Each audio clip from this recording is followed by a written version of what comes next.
Hello, everybody. It's your girl, Candace Renee, and we're here in the second episode of Bare Truth Podcast. And we have in the wonderful and very beautiful Dr. With a D, Marie Feagins, educational professional.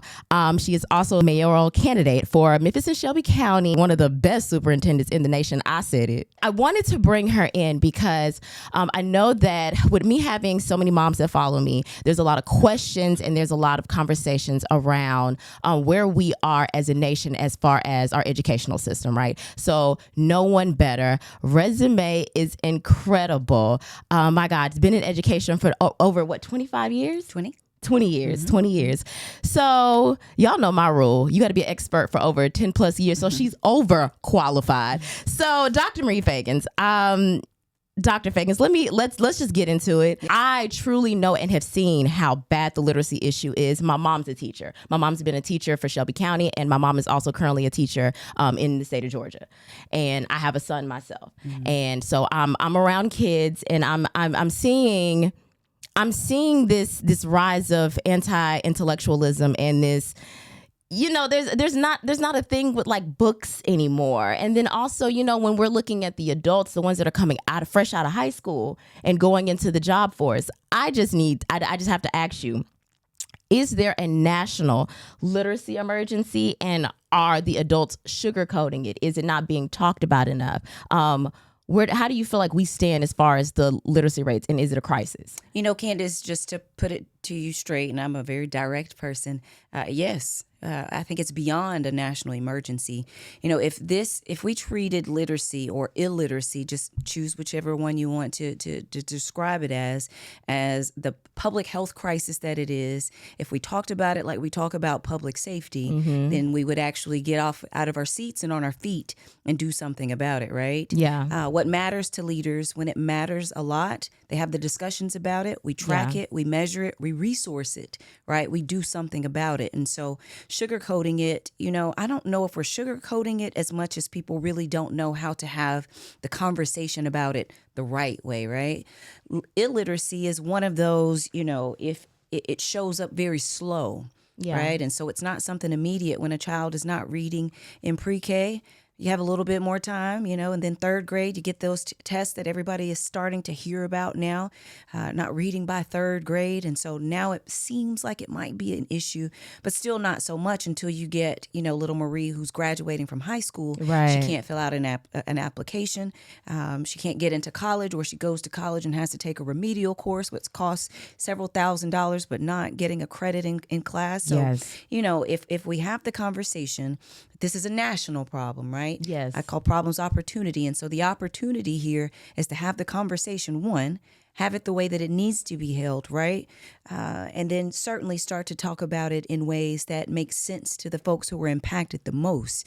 When we talk about a country that has more than half of its folks who can't read above, sixth grade level, if I were to tell you that many people, right, were dying every day, we'd have a different type of conversation. But because it's literacy, because we're talking about reading, it's normalized because it shows up really slowly. And so it's almost the norm that we expect that kids, a certain number or percentage of young people won't be able to read by grade 3.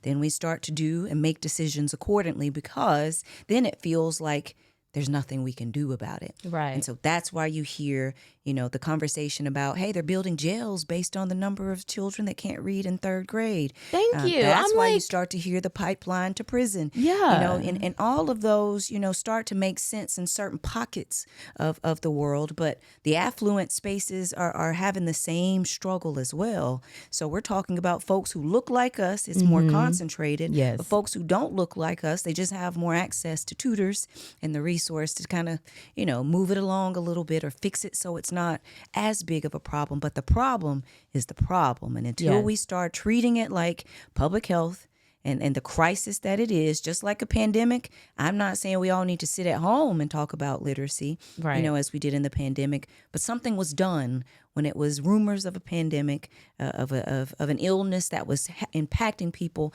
at a large scale. It is no different right now as we talk about illiteracy. Yeah. So if I can sum up what you're saying, it's almost like it's going to have to get bad, bad, bad to the point where like the average adult, it is not able to really read or function before there's something done about it. Because like how you said with the pandemic, right? There was these all calls and there are commercials and there's all these advertisements about putting your mask on and things like that. I truly believe that literacy should be treated the same way. And it almost makes me wonder, like, okay, I know this is not a part of the questions, but it makes me wonder. And I don't like pulling from like conspiracy theory thing, but it's just like, do they want us uneducated? Do they want us at a level and it's not being made prominent as far as versus everything else that we're talking about in this nation? And some of the stuff, some people argue it matters and it doesn't, but all of the other things that we're talking about, but we're talking about reading. We're talking about, if you can't read your own language, how can you travel and, go and learn other languages? We're talking about something that is essential for survival. Yeah, reading, it's not just reading a good book, Yeah. right? Being able to read, to be able to write, Yeah. to be able to comprehend, to be able to think critically, as we're seeing across the country, that's problematic for folks to be able to put one and one together and get something substantive and even us as a nation. I guess the bigger question that I'm trying to ask is where we stand up as a nation as far as with other nations and like how we can compete intellectually. I think that's what I'm wondering about, is almost like, do they want that for the general people? I hear your question. Is it intentional, right? Yes. Is this by design? And if you ask any teacher, then, the problem was already the problem. It's already been an emergency for years, for decades, right? Yes. It's just bubbling up just a little bit more because you're seeing it in the workforce. You can actually tell when someone has, a low reading level now. It is not something you can just push under the carpet and push right past, right? It's showing up in businesses when you can't get a workforce that can actually produce, right? Yes. This is not our moms and dads and grandmama's factory, spaces, and there's still space for folks to do that work. But when you're trying to run large corporations and you need Marie to show up and be able to put something on the table that's visionary, that's creative, right? That takes you to the next level. It impacts the bottom line, but it also sustains your business for more than a year. Then we're having a different type of conversation. And so is it by design? I would say, sure. If we're looking at, a student and we know that they are unable to read in early childhood, and then we simply do the nice thing, the perceptually kind thing, and we move them along. And then when they get to third grade, we don't do anything, about it. Then you start hearing the conversation go to interventions, right? Yes. And then that's when, we're not doing a whole lot to close the gaps for sure, because the gaps are so large. And then you start missing our students in middle school. And that's the conversation that we're not having, right? 6th, 7th, and 8th grade, depending on where you are, how middle school is designed, we're losing thousands of students by the moment. There are about 10 students right now, every second that we're talking, they're going to make the decision that they're going to start tapping out, right? You can't, drop out officially until you turn a certain age, but they're bored, they're struggling, and so they're going to go find something else to do. And then you get that student that goes to 9th grade. Now they don't have the fundamental foundational skills that they need. I'm just making this pathway really clear for you so that you understand. I'm happy because you guided me into my next question. You guided me into my next question. Okay. That's how you get dropouts. And so then we got to have the real conversation about graduation, that it's not just, hey, we have a high graduation rate when I can't go out and just do, the basics. I love it. Y'all see why I brought her? Okay. So I love it that you explained that so perfectly, because that's also got to be into the next question, which has to do with the grading scale. Yeah. Are we lying to parents with grades? Passing them along, just kind of pushing them through the standard. Like the standard is just like, okay, well, the teachers are being regulated. They kind of have this pressure to push kids through. And what do we tell the parents with this? Are their kids actually performing at a level that is at their maximum capacity? If you could understand what I'm saying. Is 5th grade reading level really 5th grade reading level? So, education is not just, a school building, right? Absolutely. And so there's the opportunity to also educate parents about what's happening. And we don't do a good job at that. And so are we lying to parents? I wouldn't say intentionally, but substantively, just to answer the question, there's a level of dishonesty there because grades are about compliance, right? It's not about mastery of content. Right. An A doesn't tell you how well English, or if you can infer and draw conclusions from reading the paragraph, or if you can tell me what the main idea is after you have read Night, by Elie Wiesel.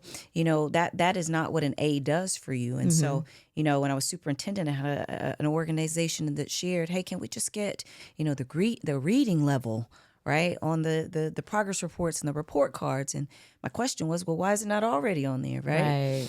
Because I know that a B is not representative of what Marie is doing. It makes me feel good when I got all A's in high school or college, right? But didn't reflect my level of intellect one way or the other, right? Some students get a D, and that's not their intellect doesn't match, what they know. The same way as a student with an A. It's about, did you do your homework? Did you sit up straight in some classes? Were you quiet for the first 10 minutes like the teacher asked? How much of that, is an exam? What percentage of your grade is a test, right? And so all of it is about, or much of it is about compliance, and not enough of it is about mastery. When I was in Cleveland, we had a mastery-based school, right? Year-round school, or balanced calendar year, which I love with the right leadership. It's probably the best way to go, or a better way to go, but I won't go there today. But it was mastery-based learning, meaning you move at the pace of your learning. And then your 1, 2, 3, 4, or 5 tells you where you are, which is more alignment with, standardized tests. And we can talk about that another day as well. Yes. Just how legitimate is the standardized test that is used statewide or nationally when we talk about ACT, SAT, and any other, letter of the alphabet that is grouped together to measure knowledge. And so when we think about grades, we did move to place those reading, levels on there so that you can see, she has all A's and a B, but she's in the 5th grade reading on a 1st or 2nd grade level. Right. That's problematic. Now we can have the right type of conversation about what resources are necessary, where Marie is stuck. Right? And then who needs to come to the table consistently to be able to help her out. So then it's not just so much about, or not only about, access to books. We're talking about her home life and how she's having that experience there. This is such a holistic, conversation that we've made so narrow. Yes, right? I agree. That it has served or done a disservice to all of us, but more importantly, the harm is to our students. Absolutely. And I guess you answered my next question, because it was about, how unethical is it? But then again, I guess the ethics, is it really there if it's kind of created in this way, Yeah. Is it unethical? I don't know, but is it harmful? Absolutely. Yes. Absolutely harmful. Yes. When we move children along and we know they're not ready. Yeah. Because socially, you can't show up and tell someone that you were held back or you were not promoted to the next grade, right? That doesn't make you feel good. And there's a conversation to be held about that as well. That matters. But the opportunity here is, when you move along, have I moved you along so much that I didn't give you an opportunity to have a fair shot at what I call wild success, right? And that's being able to live life on your terms. I can't tell you what success feels like and looks like to you and what it includes, but I do have the responsibility to position you to have those options. And you don't have many options when you can't read at all, for sure, but when you can't read well enough to interpret, to apply, to show up and be something, beneficial to a conversation, to an organization, to be able to start your own business, right? Yeah. That is a disservice to you. That is absolutely harmful. And in some spaces, students and families have gotten, savvy enough to bring about lawsuits. And I'm not encouraging that. I'm just sharing that, constitutionally, does it say that you have a right to a quality education? Not so much. But you should be able to go on and live, a life that has a level of quality to it. Okay. And we are not setting enough of our children up to be able to have that type of life. I love that. Thank you. Yeah. You talked about mastery, which is something that I love, because I love how, I want to be careful with my words, kind of like how the Chinese, how they educate their children. I feel like there's more of a focus on mastery. And I truly believe that sometimes that's why their children tend to be high performing. And there's a whole deeper conversation to that. But I think that focus with our young kids and the competition with the cell phones and the technology, are we letting cell phones and like these dopamine machines, like, you know, the platforms, TikTok, Instagram, raise our kids, and how big of an issue is that in the classrooms? You know, to a degree, yes. That is convenient. When used well, though, just like any other tool, you know, a cell phone is a good resource. So there's, you know, my phrase is delicate balance. 20 years ago when I was in the classroom, I'm still a teacher, but when I was in a classroom, you know, that was my greatest competition then. It hasn't changed, right? But there's a way to educate a student about digital literacy. You know, if I'm talking and we're having a conversation, then phones are down, right? There are no earplugs or earphones in your ears, right? We're having a conversation. We are where our feet are. And that was our agreement in the classroom. But when it's time for you to go and do your thing, by all means, as long as, you know, I don't hear it, whatever's happening in your ears. Yes. I think there's a way to do that. We do it at work. Adults do it. That's how they, you know, move along and get things done. And so delicate balance. And so my students understood that, appreciated that, were able to be young leaders in a classroom with that understanding. Now, students are bored. That's a struggle. And dopamine, when you create a device that is designed, and it is by design, it is engineered for addiction, then you get what it is by design created for. And so, yes, we're always on our phones, all of us, doom scrolling, right? Yep. Finding something. We can read the same thing over and over again, but it feels like productivity. Yep. And so when not used the way that it is, you know, could be and should be, then all of it is harmful for us. And so, yes, we are allowing, you know, tools to raise our children in ways that we should be, you know, investing that time as mentors, as parents, right? As a community. We talk a lot about the village. It takes a village to raise a child. Yep. And now we have substituted to such a degree phones and computers and games and entertainment. You know, the list goes on and on and on. It just continues to go on. But 20 years ago, when I first started teaching, that was my main concern. It remains the main concern today and our approach. And so we have a policy problem and opportunity, right? And you mentioned about other cultures and countries, right? Yes. Internationally, education is respected. Yes. It is valued. It is the way forward, and the people who lead it are respected. Absolutely. And valued. Yes. In compensation, in conversation, in the esteem that they are held in, right? You don't just go get a master's for the sake of getting a master's degree. It is the way of life, right? And so we dedicate 3 to 5 hours a week per subject in other cultures, because that is the norm. And if we think about what our culture, you know, takes pride in and what it stands on, it's not education, right? And education is so far away from what we value that it is disappointing. Yes. I'll say it that way. That's not a teacher's fault or problem. That's not a parent's fault or problem. And when I say problem, I mean the burden doesn't just lie with one person or entity. It's all of ours. So it's a shared responsibility. And the only way we start having and taking responsibility for a thing is we start naming it as a problem. Absolutely. Absolutely. Okay. I love that, because I have an obsession with like other cultures and looking at their educational systems. And I look at where we are as a nation, and it's, you know, I can say personally for myself that I am disappointed, and I want better for our nation. I want better for our babies. I want better for our kids. I want better for the future adults. Yeah. And I think that, yes, 100% what you said, the system, there's something in the system. There's something in our culture and our way of life and what we are valuing. And I truly and deeply want to see a change. Yeah. Like, I don't know. I just love the kids, doctor. Yeah. But how bad do you want change, right? Is it enough to get uncomfortable? Right? I mean, is it enough to have the same concern for everybody's child as you do your child or children, right?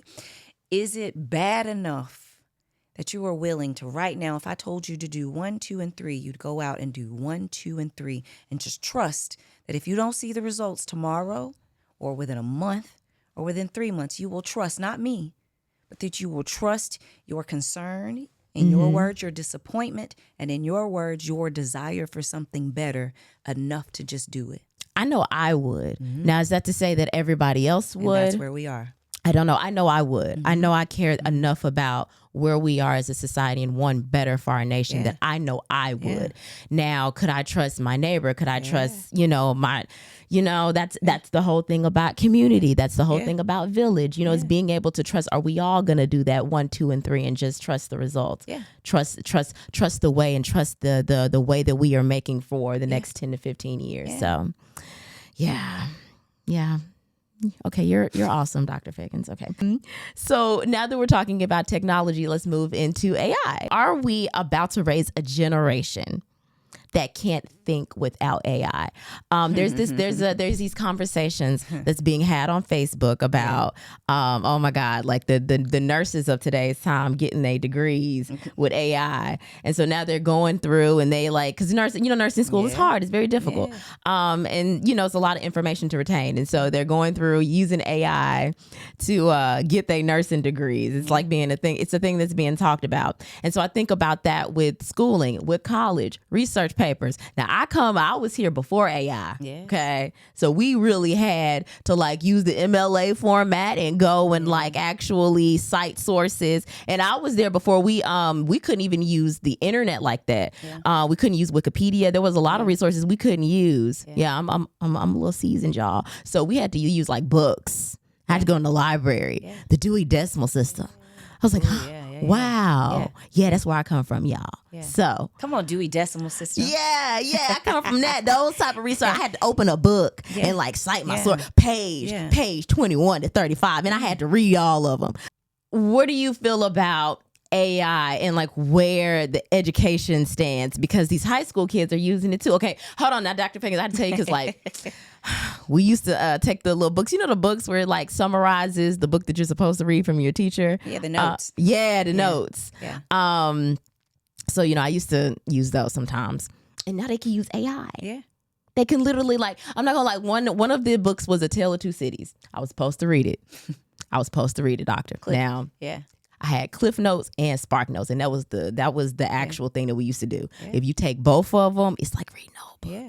So we was doing that back then, Doctor. Yeah. So now I can only imagine what it's like because I can take A Tale of Two Cities, go type that into AI, and it gives me a whole entire breakdown of the book from every type of way that you want to think about it. Yeah. How is this impacting how people are going to be thinking in the next 20 years? People won't be thinking in the next 20 years is the reality of it, right? Because you have this robot or, system to do the thinking for you. And so, again, it's delicate balance because it could be a tool that serves to just make us more creative if we use it right.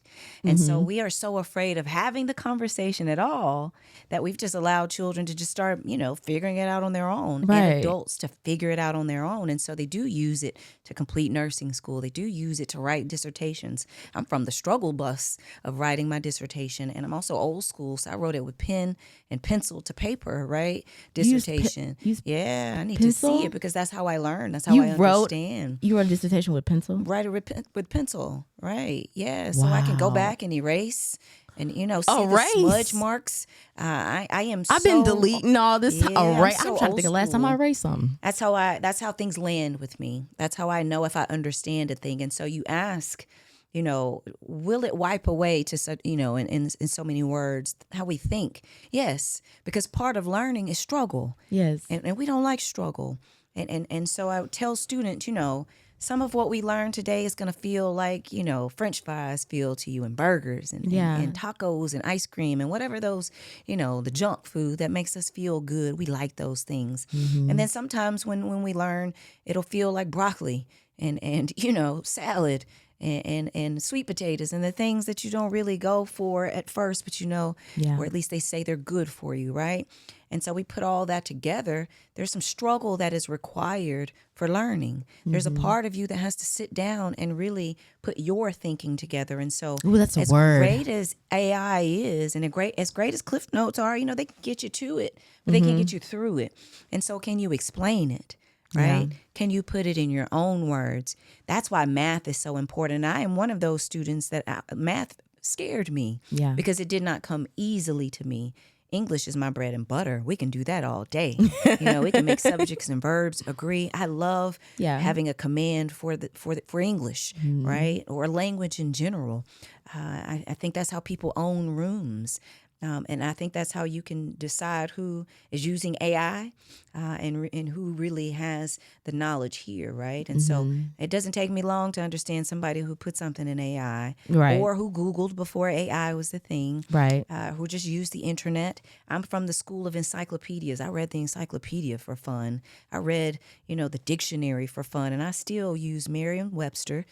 Those are my good friends to figure out, what something means. I want to know the foundation of something to such a degree that if I use it wrong, right, I can catch myself, right? Or if I don't know how to use it at all, I don't pretend. Okay. And so that's what we're going to run into. And so critical thinking is so low now. Yes. And I use so low, and that's an understatement. And we see it so much with social media. You can see the conversations. It's easy to get on the internet online and just say something, right? It's easy to go and just make up things, right? I don't engage in low-level conversations for that reason. Right. I don't understand if it's me that's struggling or if it's you, right? And so I don't engage in that. And you can tell the types of conversations that are being had, just where we are as a society. Absolutely. I see illiteracy showing up in your conversation, right? Yes. I see your inability not to go back and forth with someone, but to just to have healthy debate. Absolutely. And that's what happens when we don't agree with each other. We disagree, and it turns into a lack of conflict resolution and a resolve that says, you know what? You've strengthened me. You've sharpened me. Yes. No, we have to go and cause harm to someone, or we have to go and do, all the things that we see happening right now. We have a problem in this country, right? And it is not just skin complexion and cultural differences. We have a foundation of folks who really cannot think for themselves, but because the reading levels are incredibly low, and that is not judgment. That is fact. Yep. That is reality. Yes. And until we face reality, we're not having the right conversation. And so I'm going to keep making the connection to literacy and reading. Yes. Because it is not that a group of moms decided that, hey, we don't want you to read that book that is the problem. It is the fact that access to books is just that. It's just access to books. Books are still on shelves in libraries. Books are still everywhere, right? Yeah. And then a book is digital now, so you can go online and read it, right? Yes. But can you comprehend what you're reading? And that is the disconnect.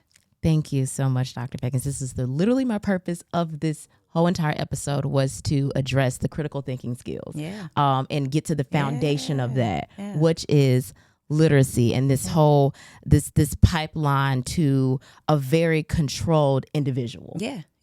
And a person that cannot think for themselves. That's right. So in an AI world, right? Like traditional homework and things like that. What are ways that the system could use AI to help students and educate them, teachers? Yeah. What are some ways that it could be beneficial, and how could it be regulated for students? Is there even, or if it even could be regulated? You can't control what a child does at home, but what ways could AI show up in the school system? And we just embrace the technology, implement it, and then regulate it. Yeah, you ask a lot of questions. I'm sorry. I know. No, it's good. It's good. I know. I'm sorry. No, it's good. Let me see if I can take it piece by piece. And so one, can it be regulated? Yes. But because it's still fairly new to, the masses, right? It will require, a lot of, kicks to the chin and head bumping, right? Until we can say, hey, Mr. Altman, who created this type of policy change is necessary. Until we can say, hey, we shouldn't allow questions that are mental health related to be asked on here, because you get, a robot telling a student that you're not worth it, or, saying the harmful things, and then they move on and believe that what they have entered, should I insert, and then the answer is yes, and then they go do that, whatever that might be. And so there's the opportunity to, kind of reel this in, if you will, through policy. One, that's having conversations with legislators about, hey, what we need based on what we're seeing and experiencing. But can it be beneficial? Yes. Okay. You can make this AI, an assistant for teachers. We've made school so much like, we've tried to fit so much in 8 hours that learning is almost impossible. We've made teachers social workers. We've made them surrogate parents. We've made them nurses. We've made them counselors. We've made them and placed onto them the expectation to almost be everything except a teacher who teaches Candace, not teaches math, but teaches Candace, right. Meaning I have the opportunity to get to know you, to see you as who you are today, and then, Candace, respectfully place these expectations on you for who I see you becoming. And then we get in the gap together, because you can't stay here with me as Miss Feagins' teacher, as Dr. Feagins as a teacher. Right. I see you as the psychologist, or if you told me you wanted to be, you wanted to be a business owner, I can see that in you now. You want to be a doctor, well, then you are forever doctor, right, to me. And then how do we get you there? And AI can serve to do that, because now if you share with me your gaps are, I kind of missed out on the foundation of multiplication. Okay, great. Then we sharpen and shape my instruction to where we build the foundation that you've missed in multiplication without holding anybody else behind, and you still learn where we are today, right? We just gear that towards you. That's what differentiated learning means. Individualized learning means. We've made IEPs a bad word, but everybody should have an individualized education plan, right? A word. Okay. Sorry. Because that's where success, yeah. If I'm training you, I won't train you for me. Right. We're different people foundationally, biologically, psychologically. That's a beautiful thing. Let's build a plan to help you become the best version of you. And you get there how you can get there, when you can get there, at the pace that you can get there. But getting there is always the goal for me. And so artificial intelligence can serve, to support that in many ways. From planning to being a teacher assistant, it can do those, smaller things, taking attendance. But that's about data sharing. And we start to put in sensitive information, then we have some opportunities. And that's where we use policy. You also ask, just what this looks like, or the intentionality behind like the system itself, right? Yes. By design, we've told ourselves that after third grade, then it's impossible for Marie to learn how to read on grade level, right?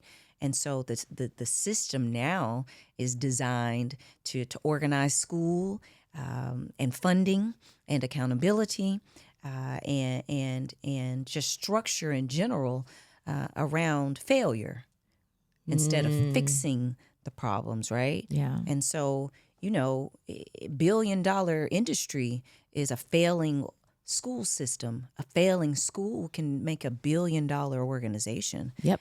Because all of the tools that are necessary, now you need, hundreds of tutors to do the thing that we can get right on the front end. If we invest. Yeah. And it's not a conspiracy. It really bothers me online when people try to say that that's a conspiracy. And I'm like, no. No, the research is there. Yeah, if we just invest, for I think every dollar, and you can research this. I'm a little, rough around the edges right now. But I think for every dollar that we invest in early childhood education, that's birth to 3, what we're providing, access to parents and children from birth to 3, and then from pre-K, right, to kindergarten. If we just invest for every dollar we invest, I think we save at least $7, right? And in some studies, I think it's about $13, maybe $15 on the back end. That's jail, that's juvenile detention, that's college dropout or high school dropouts. That's tutoring, the amounts that we're investing in tutoring and remediation. We can't get to innovation because we're so stuck in remediation. right? And so we could talk about this all day, but Literally, by I'm like, no, we got to cut it down. That is it. We're not addressing and fixing the problems. Absolutely. Don't cut it down. Air the whole thing. Man, no, I'm like, I could literally talk about this Yeah. for 3 hours. Okay. So, cause this is something that's been just like a thing of mine. You know, I love the kids, Dr. Feagin. Yeah. I love the kids. Yeah. But let's move on to your impact specifically on the city, because I mean, okay, we've all listened to Dr. Feagin's talk. I felt like you're going to win. Even if the mayor doesn't control the school district day to day, what are the real strategies that you'd use to raise literacy and graduation outcomes here in the city of Memphis? Yeah. So, the mayor doesn't control classrooms, right? Of course, doesn't have the authority over a school or school system, but the mayor does control funding, accountability, transparency, does control the systems that, position a child and a family to thrive. And so we're talking about healthcare. We're talking about housing and stability. We're talking about public safety. We're talking about transit and transportation access, right? We're talking about birth to 3 and what we can do there, pre-K access, public health care, health points. We're talking about library systems. We're talking about community centers, right? And so, no, the mayor does not and cannot control, classrooms in the school district itself. But we are responsible for making the conditions better, right? The conditions that students live, learn, and grow inside of, and their parents and families as well. And so, as mayor, that would be my focus. First, I can see systems very clearly, and so we align the ecosystem. That's, yes, conversations about, but we have to move to some action, right? Yes. Yes. A child that moves around a lot doesn't read well. That's housing. That's instability. A child that doesn't have access to transportation obviously can't get to school, but their family can't get them there either if they don't have it. That's the conversation for a mayor. When we talk about what we invest in, I mentioned earlier, if we started treating literacy and or illiteracy, just depending on how you want to think about it, Right. as a public health crisis, and we invest in it and resource it the way that it should be, then we get to move some things forward. And that is what a mayor can control. Is it being invested in? Like, is it, I meant to ask you that earlier. Is that, how much is being invested in that? Like that you know of? Because I don't hear it being addressed. We talk about it online. Yeah. We hear teachers complain about it all the time. How much is being done? How much funding is being put into just a whole strategy to address the illiteracy issue? And so there are conversations being held, and so I do want to be mindful that there are organizations, there are people who are really adamant and intentional about having the conversations about pre-K, about Head Start, about how we expand the number of classrooms that we have, how we think differently about who qualifies, right? And how we get into the gap of those who don't meet the federal requirements, right? Head Start is a federal program. When you hear me say I'm a proud Head Start kid, that means we were poor enough to meet the criteria for Head Start. Everybody doesn't meet that criteria. And so for those who still need the access, though, doesn't mean that you can afford it. It just means you don't meet this. What are we doing for those families? And that's where a mayor, where political, elected officials can stand to get into the conversations a lot more and support organizations like First Aid Memphis and Porter Leith, who are having the conversations, who are funding these classrooms, but they're telling you, hey, the amount that we're investing right now is not enough. We need to be at this amount, right? So $10,000 sounds like it's a lot to be, investing per child until you realize the national average, right? Which is well above that. And so when we think about investing in it, and resourcing it well, it's great to expand classrooms, but if we're not thinking about how we get people who want to be in these classrooms, meaning the workforce challenge that we have, then we're not going to be able to open the classrooms because people don't want to be in classrooms. They don't make enough. Yeah. And then when we think about early childhood, there's teaching assistants that are required because there's a certain ratio. You can't just have 30-something, 3-year-olds in a classroom. Yeah. And so they make even less than the teachers make. And so we're not doing a great job of making education in itself, something that is competitive to draw in people across the country.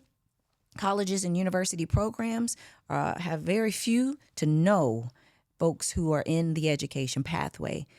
We lost, I think, 300,000 teachers in the pandemic.